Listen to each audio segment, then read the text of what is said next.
झुंझुनू जिले के मलसीसर तहसील के बूढ़े की ढाणी का जवान हुआ शहीद। शहीद नायब सूबेदार देवकरण बूढ़क की शहादत पर तिरंगा रैली निकालकर पैतृक गांव बूढ़क की ढाणी कालियासर में सैन्य सम्मान के साथ अंत्येष्टि दी गई। सूबेदार देवकरण आर्मी की 15वीं जाट रेजिमेंट यूनिट में सेवा दे रहे थे। सूबेदार देवकरण ऑपरेशन रक्षक के तहत सियाचिन में थे तैनात। अंतिम विदाई में उमड़ा जन सैलाब। शहीद देवकरण अमर रहे के नारे लगे। मलसीसर उपखंड क्षेत्र से पैतृक गांव शहीद के सम्मान में तिरंगा यात्रा निकाली गई, जिसका जगह जगह पुष्प वर्षा कर श्रद्धांजलि दी गई। उधमपुर से मलसीसर सड़क मार्ग पार्थिव देह को लाया गया। अंत्येष्टि स्थल पर जिला कलेक्टर लक्ष्मण सिंह कुड़ी, एसपी मृदुल कच्छावा, सांसद नरेंद्र खीचड़, मंडावा विधायक रीटा चौधरी सहित अन्य जनप्रतिनिधियों ने पार्थिव देह पर पुष्प अर्पित कर शहीद को नमन किया।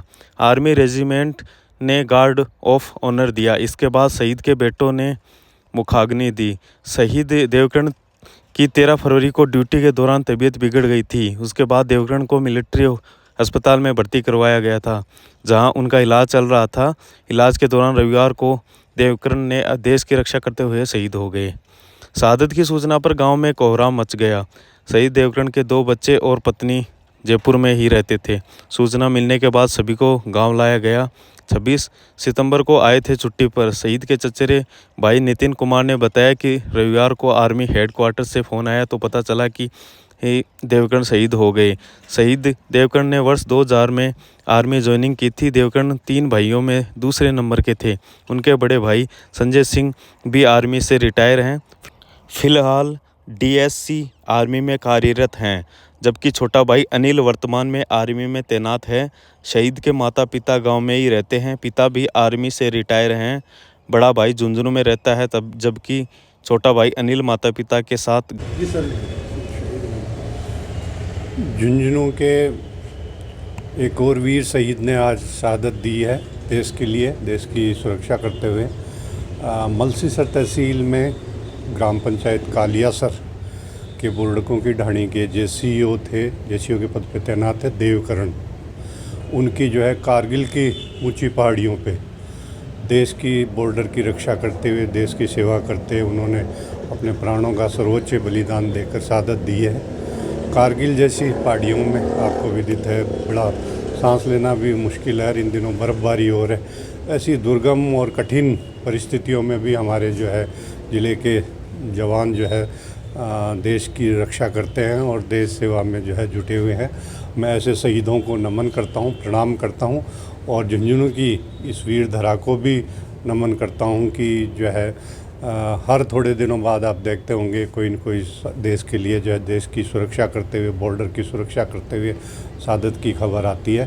तो ऐसे सूरवीर को, उनके माता पिता को मैं प्रणाम करता हूं और जो है झुंझुनू की धरा को पुनः प्रणाम करता हूं कि इसने एक से एक वीर सपूत दिए हैं जिन्होंने देश के लिए शहादत दी है।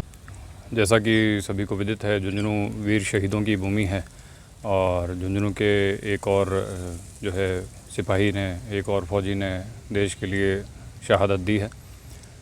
देवकरण जी की इस शहादत को झुंझुनू पुलिस की तरफ से और स्वयं मेरी तरफ से मैं नमन करता हूं। उनके परिवार को ईश्वर इस कठिन घड़ी में संबल दे और उनका जीवन युवाओं के लिए एक प्रेरणा जो है वो बने।